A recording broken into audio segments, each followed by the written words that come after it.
Escape Pod 7 June 23rd, 2005. Today's story, The Trouble with Deathtraps, by Marjorie James. Hi, I'm Steve Eley.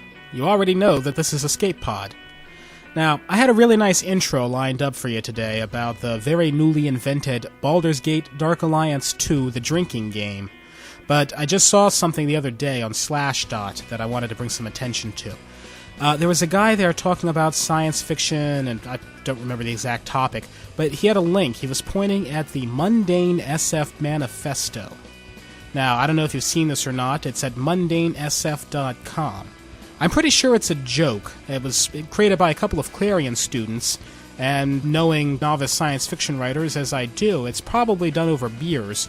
And anyway, they put together this manifesto. I have some issues with it. I don't think it's just jealousy because they got slashdotted and I didn't either. Their manifesto posited a number of points about what they thought were problems with current science fiction being too fantastic, too out there. It included points like, we, the undersigned, agree that interstellar travel remains unlikely. Warp drives, wormholes, and other forms of faster-than-light magic are wish-fulfillment fantasies, rather than serious speculation about a possible future.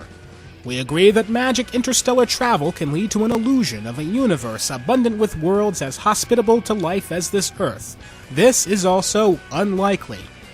Now, it goes on like that for quite a while. At the bottom, they agree that they're going to produce a collection of mundane science fiction consisting of stories that follow these rules. And the rules are: no interstellar travel. Travel is limited to within the solar system and is difficult, time-consuming, and expensive.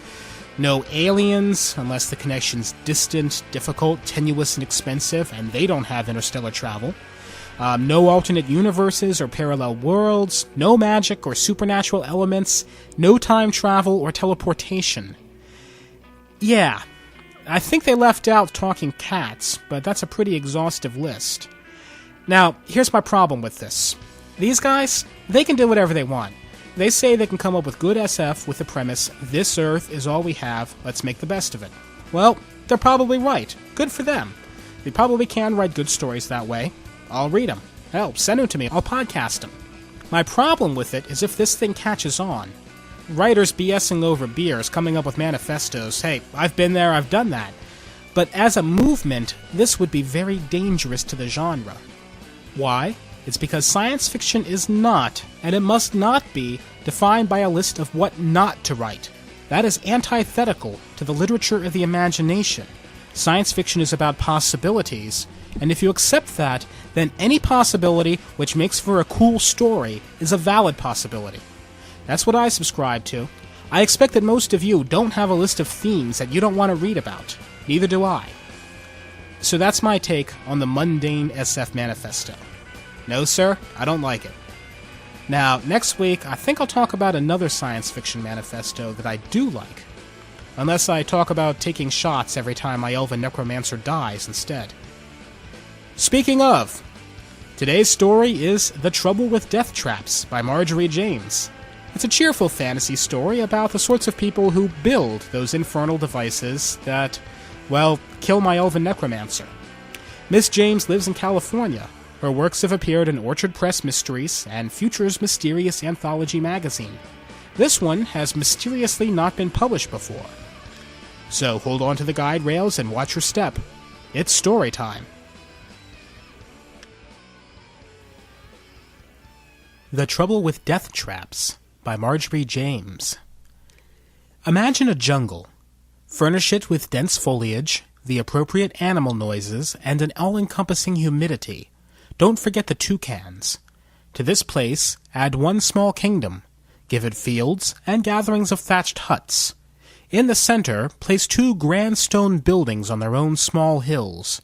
One is huge and rectangular, and was apparently designed by someone who thought you could never have too many decorative columns or vaguely menacing statues.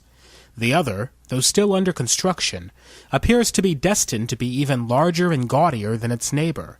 This is Zapalit, where it is the 73rd morning of the 3rd year of Prince Lachette's reign, and there is a lot going on.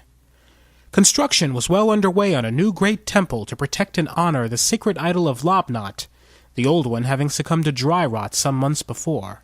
The new one was to be a fashionable, square-based pyramid made of 327 elaborately carved blocks of stone, which was, incidentally, 12 more than could be found in the new temple in Chindin, 2 kingdoms over. For the delicate and essential task of protecting the sacred relic, only the best would do, and so, even though some very competitive bids were made, the job ultimately went to Znob of Anrit, who had the reputation of being the most professional, most reliable, and most expensive man around.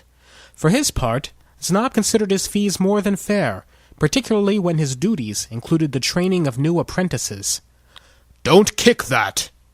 A razor-sharp blade shot out of the wall and whipped in front of the teen's face. Znob hauled him back and spun him around.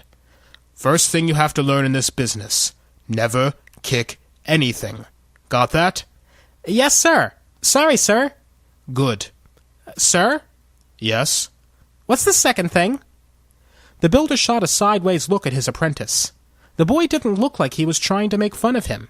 In fact, his face wore the same devoted, slightly worried expression that had been there ever since Snob had agreed to take him on. The villagers had all insisted he was the brightest young man their village had ever produced, which caused his new master to wonder sourly how they had managed to survive this long at all. Sighing, he set down his tools. Listen, what was your name again?" "Qualinis Munettle, sir." He must have caught a glimpse of his boss's expression, because he hastened to add, "People generally call me Qual." Znob nodded, a bit relieved. "Right. Well then, listen, Qual. The whole point of this business is to build things that will kill people. That makes it basically kind of dangerous, so just try to be careful, okay?" "Yes, sir." "Good. Now where were we?" "You were calibrating the triggering device for these whirling blades of death, sir." Right." He lifted a paving stone to reveal an intricate system of weights and pulleys below. "So we still have to deal with this overcompensation problem." If I could make a suggestion, sir, perhaps we could counterbalance it with the poison darts on the other wall. That would take care of the weight problem, and it would make it pretty impossible for someone to get past here alive." Znob looked at Qual, then down at his plans, then back at his apprentice. Maybe the boy wasn't going to be a total loss after all. He was actually considering saying something to that effect when they were interrupted by his third least favorite thing. The client had just arrived on the job site. Well, how are things coming along here? No trouble with your little devices, I hope?" The high priest was a shortish, chunky man with thinning hair and fluttering hands. He picked his way over the tools and around the still extended blade, grimacing at it as he passed. "I hope that this is not your idea of a subtle trap." "We were just working on the retraction mechanism for that one." Znob made a point of never calling his clients sir, or madam as the case may be, whatever their stature. By his reasoning, someone who knew 326 ways to kill a person outranked just about anyone. They put up with it because he was the best.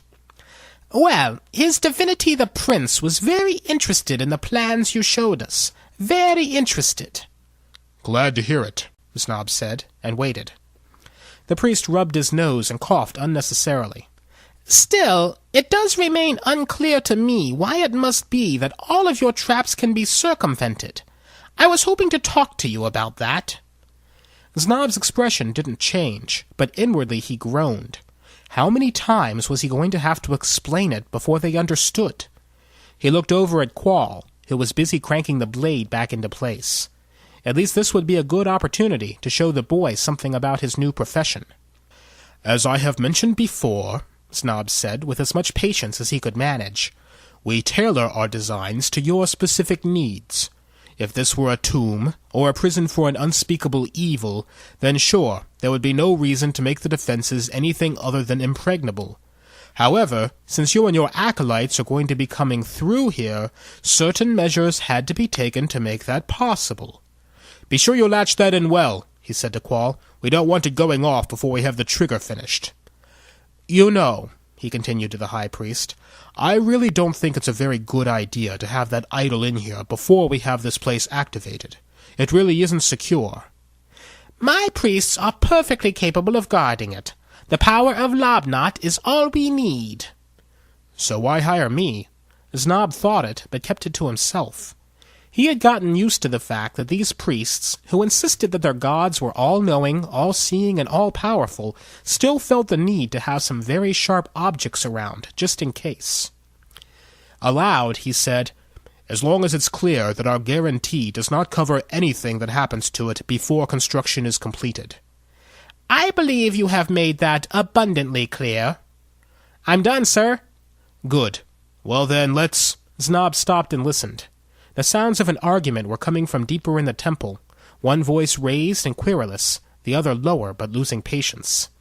Snob listened for a moment, turned and led the way down the passage, skirting the unfinished trapdoors over the spike pit and squeezing between the walls that closed on giant gears. The acoustics of the place were such that they didn't know where the voices were coming from until they were almost on top of the speakers. I'm sorry, sir, but that simply is not practical at this stage in the construction, said one voice. Do you think I'm going to listen to some girl telling me what's practical? Your master will hear about this, declared the other. As a matter of fact, Snob said as he came into view with Qual and the high priest trailing behind, my accounts manager has a very firm grasp of practicalities. What's the problem here?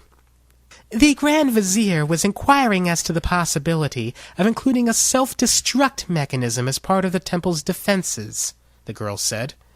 Snob turned to address the skinny, indignant man before him. I'm afraid she's right. That sort of thing needs to be included in the original design of the building. It's nearly impossible to retrofit. And it really isn't something I would recommend. A minor user error can bring the whole place down on you. Really, Kulak, said the high priest, who didn't seem to want to go away.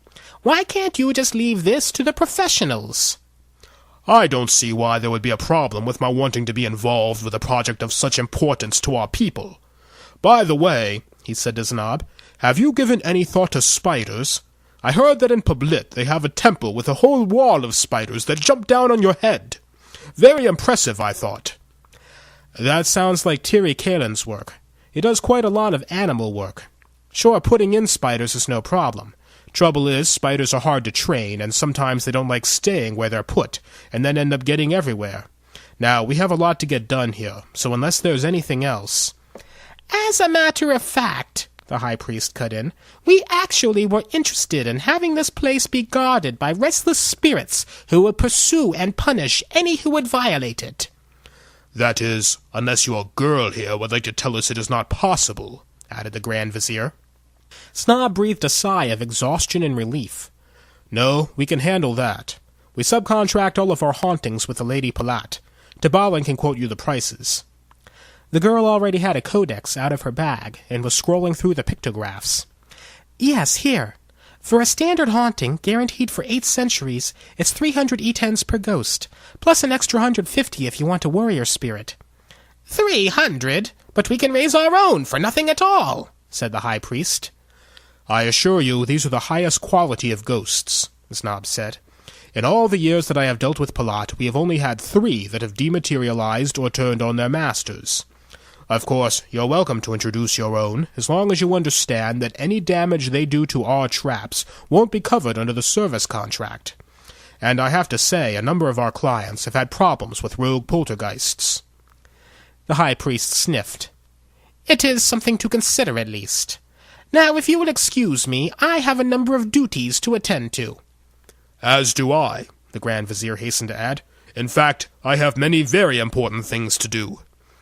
The two walked away down the hazard-filled passage, arguing over whose work was more copious and significant. With them out of the way, Snob noticed a problem with one of the giant blades that hung from the ceiling and went to fix it, leaving his employees to eye each other. Do I know you? Qual asked. Tabalan gave him a quick once-over. I doubt it. Are you the new apprentice? Yeah. Are you sure? You look kind of familiar. Hers was not a face one would easily forget. She was young, probably not much more than a year over his 17, and she had the marks of a high-born beauty. Her nose and chin had been tortured into the most fashionable angles, and her movements and attitude suggested a life of privilege. but her hair was cut straight and blunt, and her dress was plain, and besides, this was no place for a lady. "Who are you?" "My name is Tabalin. I was the Zertat Festival princess 2 years ago. Perhaps you remember me from that." "Oh, well, yes, that's probably it." Qual stared at her, unsure of how exactly he should phrase his next question. "So, the Zertat Festival, doesn't that usually end with the sacrifice of the most beautiful and talented girl of her generation?" Tabalin simpered slightly. "That is the tradition." "So, shouldn't you be kind of, dead?" "Oh, that. I changed my mind." She rolled up the last of the scrolls and tucked it back in her bag. "What's your name, anyway?" "It's Qual." "Is that short for Qualinis Munetal?" Qual was about to reply when they were interrupted by a blood-curdling but short-lived scream. Snob, still dealing with his problems with the 40-pound blade, said some bad words and charged off down the hall. Tabalin and Qual looked at each other, shrugged in unison, and followed him. They caught up with their boss in one of the temple's many side passages to nowhere, designed to confuse and trap would-be thieves. Demonstrating the effectiveness of this one was the body of a man, skewered through the torso by 3 4-foot spikes. The Snob was fuming. "Damn it, they should have told me they were going to be testing this. They could have done serious damage to the mechanism." He was prying off a wall panel to do an inspection when the Grand Vizier came huffing up. The Snob turned on him. "Who gave the permission for this trap to be armed? I'll have you know these things can be dangerous if they aren't handled properly." The Grand Vizier, who had clearly expected to be the one doing the shouting around here, gulped and sputtered as he tried to readjust his approach. "Well, that is, what do you mean? Look here, we can't be having this sort of thing. He's making a mess." This was true. Znob's traps were rarely designed to provide a tidy death. The Grand Vizier looked at him reproachfully. "You really should be more careful with your work." "I am careful with my work," Znob snapped. "That's why, when I find out who's been messing with this, there's going to be some trouble." "I didn't do it." The Grand Vizier was nothing if not a diplomat. "Of course," he continued, with the air of someone making a casual comment, "High Priest Batinup has been talking a lot about wanting some more protection for the idol. Perhaps—" He let his voice trail off into a tone of casual accusation.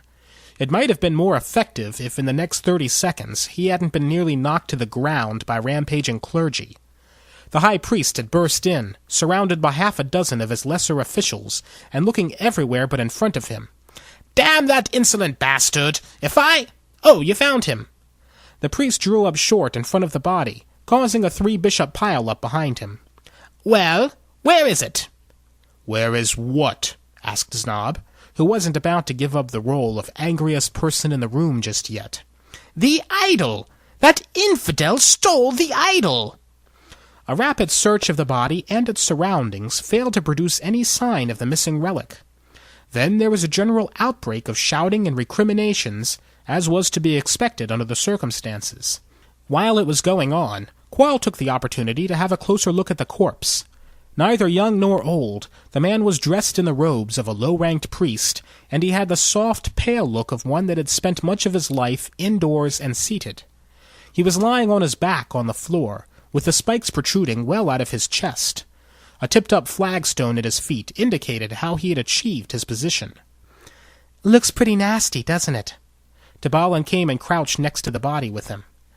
"Well, I guess that's the problem with Deathtraps," Qual said. "Sometimes they kill people."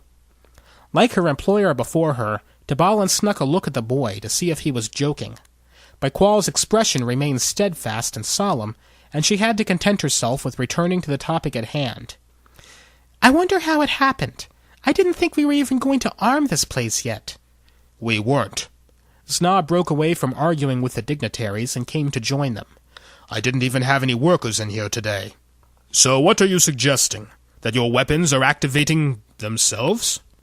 The Grand Vizier's question began as sarcasm, but it ended on a note of worry. Snob dismissed him with a snort. "That isn't possible. Somebody must have armed this trap on purpose. Probably the same person who has your idol." "But that could be anyone!" The High Priest was hopping from one foot to the other, practically bursting with indignation. I thought we hired you to protect our sacred treasure, not to contribute to its theft. Qual noticed the way his master was gripping the wrench, and eased a few steps back. When Snob spoke, it was in a low, level voice that his apprentice had not heard before, and didn't want to hear again. As a matter of fact, you might remember that it was not long ago that I was reminding you of the Inadvisability, Tabalin prompted. Of the inadvisability of keeping that thing here before we had this place secured. He met the high priest's eyes with a glare of solid anger. If you had taken my advice, this would not have been a problem. And as long as that is clear, I would like to point out that it is not, in fact, true that anyone could have done this. You should have realized from the plans I showed you that it would be impossible to activate any of these traps without detailed instructions. Are you daring to suggest that one of us did this thing? It isn't my business to suggest things. My business is to build secure traps, and the traps I build cannot be armed or disarmed without the master plans. You can make whatever you want of it. Well, said the Grand Vizier, I cannot speak for all present, of course, but as for myself, I was inspecting the pit you put in at the end of the southeast corridor. By the way, have you considered adding snakes to that? Snakes. Why did they always want snakes? Znob had launched into his explanation of the prohibitive costs of care and feeding when the high priest boiled over again. Our nation is facing a serious spiritual crisis, and all you can talk about is livestock. If we do not return the idol to its rightful place, Lobnot will rain fires and plagues of newts down upon us all, and then you'll all be sorry. Newts? Qual asked. Newts, the high priest replied firmly. For so it was foretold by the great seer Ip, and so it will be if we don't find that damn thing soon. And as for you, he said, turning to the Grand Vizier, I'll have you know I was in the organ chamber for the entire time, preparing the vessels for the sacrifices that will be lovingly and joyously given to sanctify this place. Don't bet on that, Tabalin muttered, barely loud enough for Qual to hear. Did either of you see anyone doing anything during that time? Anyone with you, or walking by? Znob asked the questions in a tone of such natural authority that no one took issue with them. The high priest answered first, shaking his head. No, I saw no one at all until my assistants came to tell me of this infidel's grievous crime. He indicated the body with a flutter of his bejeweled hands. The priest with whom he was sharing guard duty had momentarily abandoned his posts for, personal reasons, for which he will be duly punished, and when he returned, he found that both the idol and his companion were gone. That was when I was notified of the tragedy. Until then, I worked undisturbed. I see. And you? Znob waved his hammer at the Grand Vizier. Who did you see? Nobody. I only meant to spend a moment inspecting that pit of yours, because I am a very busy man with a lot of important things to do, but there were some technical details that intrigued me, and I stayed longer than I meant. And I saw no one until all of those silly priests started running around, kicking up hell, and Bettina up here went racing off. So you followed? Well, of course. But when I got to that little room with all the doors, I decided I should check on what was going on down this way. So I came here directly. In other words, he got lost. Znob did not say so aloud, because he valued both his job and his head, but he made a mental note that the new four-way junction design seemed to be effective. Look, the Grand Vizier went on, it's obvious what happened here. This priest wouldn't have been very bright, none of them are. He probably had an accomplice. That's who set the trap, and that's who has the idol. All we have to do is find him, and we'll get it back, without any lizards or anything. It's newts, but I will admit Tepat was not the most original thinker. Not that we encourage that sort of thing, but he was very good at taking orders, very obedient. He might well have done as you said. Would you say that it is plausible, Mr. Znob, and I would say that it is at least possible, since there are 2 passages that go from here to the entrance, and my assistants and I were only in one of them. But it would still have to be someone who knew how to arm the trap. One of your people, then. We will have them interrogated immediately. I never tell my builders the secrets for any of my traps, for your protection and theirs. I will set them all personally, as I outlined in my project proposal."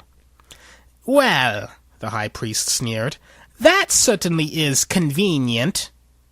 In the silence that followed, you could have heard a pin drop, so it was a bit of a shocker when Znab slammed his hammer on the floor. And despite the fact that he had a good 3 inches and 50 pounds on the contractor, the high priest quailed visibly when the smaller man approached. "Now you listen to me," Znab said. "Whatever happened here is your problem, and it's about your people. And you can deal with it any way you want, but you can't take me on. Not you, or your god, or all his frogs." A weak "Newts" was all the holy man could manage to respond before making a rapid and undignified exit. The Grand Vizier followed his example, glancing over his shoulder as if he expected Znab to lunge at him, or possibly explode. Their entourages followed, and soon the only people left with the body were the builders and one very nervous-looking junior priest. "Can we help you?" Znab snarled at him. The priest quailed visibly. Please, sir, I am supposed to collect him. For his crime he must suffer the 17 unbearable torments before being tossed into the pit of endless despair," he recited in a sing-song voice, "or else I'll get in trouble." Znab looked from the priest to the corpse and back again. "You do know that he's dead?" "Yes, sir, but we have rules about this sort of thing." The builder shrugged. "Well, I don't suppose he'll mind." He fiddled with the controls for a minute and stood back as the spikes retracted, passing out of the body with a squelching sound. Then he closed and latched the panel and nodded to his assistants. "Come on, we have work to do." They came out of the dead-end passage into the junction of corridors that had given the Grand Vizier so much trouble. In his defense, it was a good one, with 4 dark doorways, almost but not quite evenly spaced around its perimeter, and acoustics that could make you think you were sneaking up on yourself. Here they stopped, and Snob looked carefully around before turning to his apprentice. "Can you tell me where these doors lead?" "Yes, sir." If Quall was surprised by the question, he didn't show it. He just took a deep breath and looked around. "This one here," he said, indicating the way they had just come, "leads to a dummy passage with 3 traps, one of which has already been tested and proven effective. To the left of that is the entrance route with its 2 alternate paths for use in case of malfunction or user error." He paused for a minute to let a sweaty young priest pass, corpse in tow, then continued. "The next door is for a secondary corridor, which passes the treasure room but does not connect to it, bends once and runs straight back, leading to several chambers and ending with a Hacha-style pit." He glanced at his boss, and, seeing no sign of disapproval, made another quarter turn and continued. "The last passage leads to the main chamber. It has 3.5 turns and 8 traps, including one that dumps half a ton of stone to block the passageway if the item is removed." Znob didn't reply. He was staring at the doorways, apparently lost in thought. After a while, without moving or turning his head, he said, "So what do you make of that?" "Make of it, sir? Well, it's a very modern temple with a good variety of traps. I think that a thief would have a very hard time stealing anything from it. At least, as long as he waited for us to finish building it." "And it doesn't suggest anything else to you? Nothing about how that idol could have made it out of here?" Not really, sir." Znob relapsed into silence for a minute, then grunted and hauled his bag of tools up over his shoulder. "Tell the men to pack up," he said to Dvalin. "We're done for today." Then he walked off before either of his assistants could respond. Quall waited to be sure he was gone before speaking. "Is he always like that?" "Pretty much." Dvalin looked up from the scroll she was marking. "Is that a problem?" "No. He's just a kind of funny boss, you know. I've had worse." The next morning, dawn came and went without the work being resumed. Dvalin and Quall were standing around the fire outside of their temporary huts, fretting about lost billable hours and staring off into space, respectively, when Snob approached. He took a sip of his cacao, which he brewed so strong that no one else on the crew would touch it, and looked towards the city. "Seems like there's a lot going on over there," he said. Quall nodded. "The fire started around midnight. I don't know how long the drums have been going." "Too damn long," Dvalin said. "They're going crazy over that idol of theirs." "Yeah." Znob drained his cup and wiped his mouth. "Looks like I'm going to have to deal with that." "But, Snob," said Dvalin, You said you didn't care about that. Let the Zaletians figure it out. It's none of our business. No, but it has a lot to do with our business. Met by uncomprehending stares from his employees, Snob sighed. Okay, he said. Who can tell me what we do here? Qual, come on, humor me. Well, I think that we design and build high-quality death traps to protect tombs, religious items, and other valuable artifacts, sir. Very good. Now, what do you think happens if there isn't any artifact to protect? He looked around his little group as comprehension dawned. No idol, no job. We'll be damn lucky if we can even get paid for the work we've already done here. So what are we going to do? Tabalin asked. You two are going to get this camp cleaned up, and if I'm not back by nightfall, you're going to get the men and yourselves the hell out of here. Where are you going? To get that idol back. Znob found the interior of the royal palace oddly cold after the heat of the jungle. He entered through one of the palace's side doors and, despite the heavy security, passed through its corridors largely unacknowledged. This was partly because his job placed him outside of the rigid social structure that governed these places. Not knowing where he belonged, and not wanting to think about that, most people simply ignored him, and partly because he knew how these places were designed. He made it to the palace's innermost chamber virtually unmolested. The room's only occupant was surprised to see him there, and even more so when Znob walked directly to the far wall, twisted a bit of the elaborately carved ornamentation, and swung open the small cupboard door that appeared. "What are you doing?" Prince Lachette demanded. Just taking this back so I can get on with my work, Znob replied, removing the idol from its hiding place. It was surprisingly light, and close up, Znob could see that it was nothing more than a piece of wood, crudely carved and gilded with a thin coat of gold that was starting to peel at the corners. He tucked it under his arm and turned to go. Don't mind me. How dare? Who told you? And how did you get in there? No one can get in there. The prince, a pudgy boy who couldn't have been a day over 15, was hopping with fury. Anger aside, he was not a terribly prepossessing figure.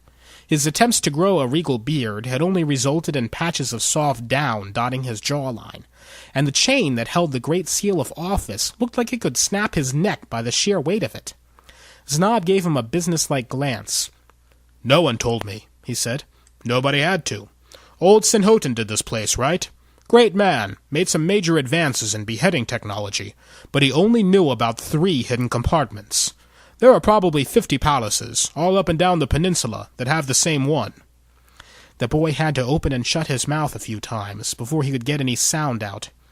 Who sent you? Like I said, no one. I knew it was here because I knew you killed that man. And, by the way, I did not provide those plans so that the traps could be activated without my supervision.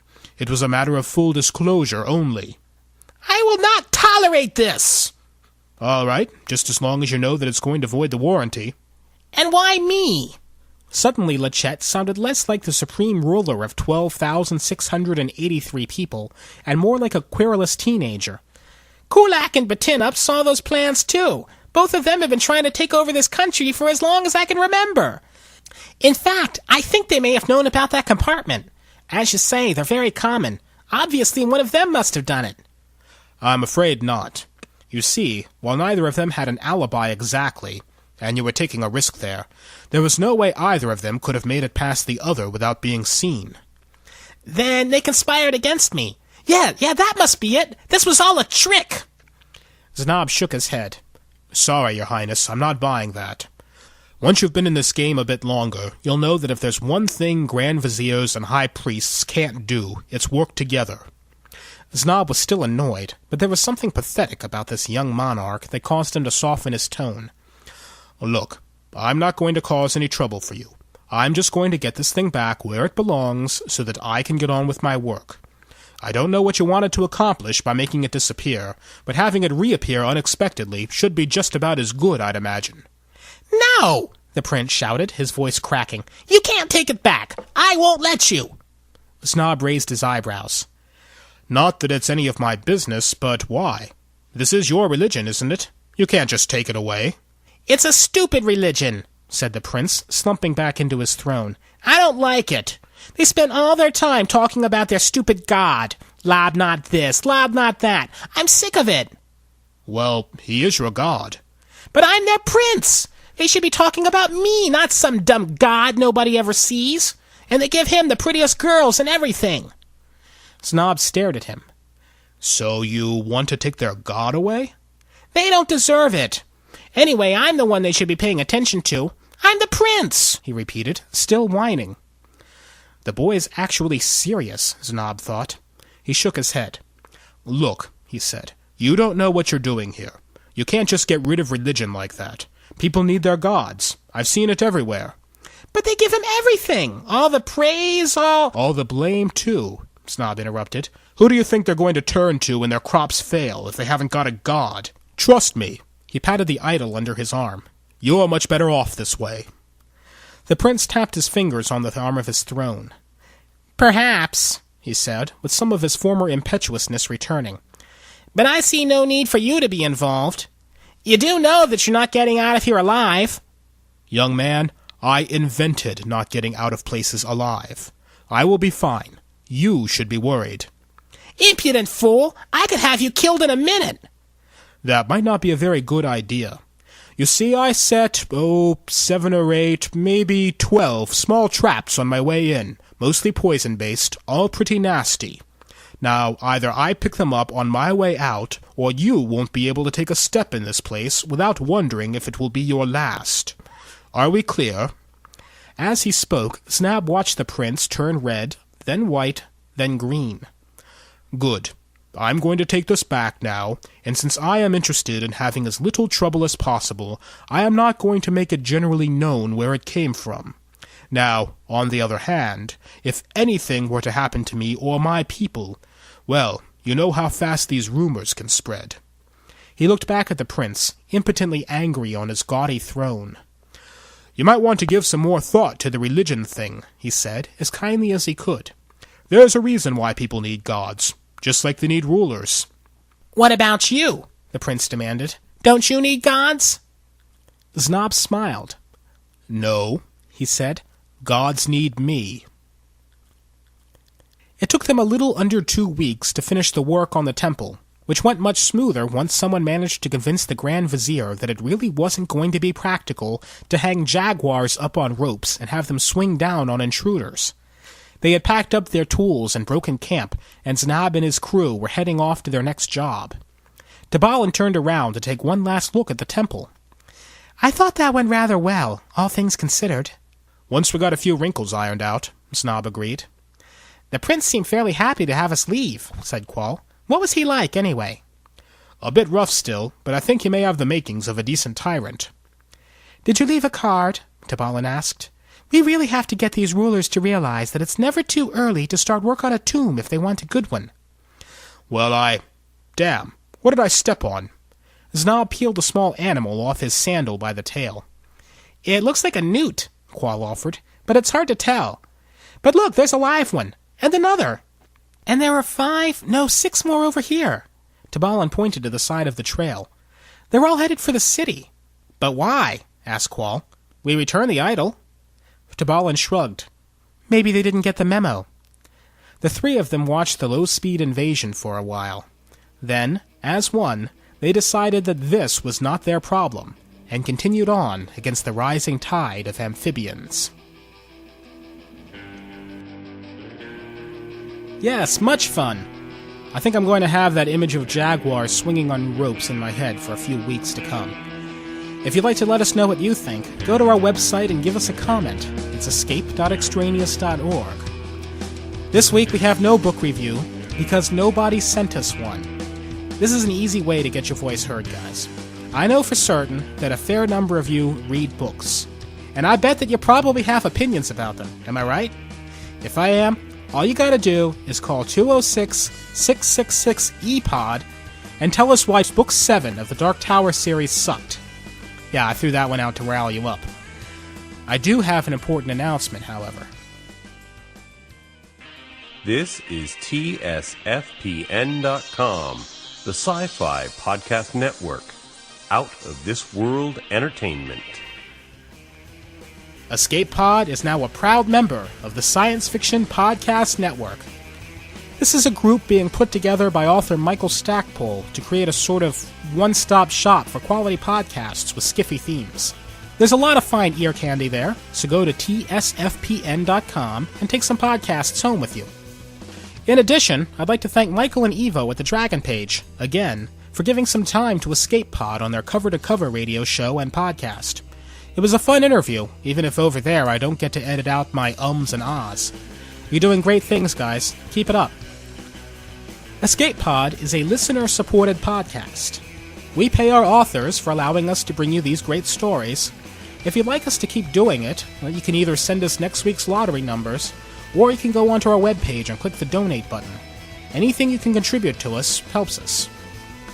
The other thing you can do, of course, is tell your friends. A lot of people are looking for new things to listen to in their cars.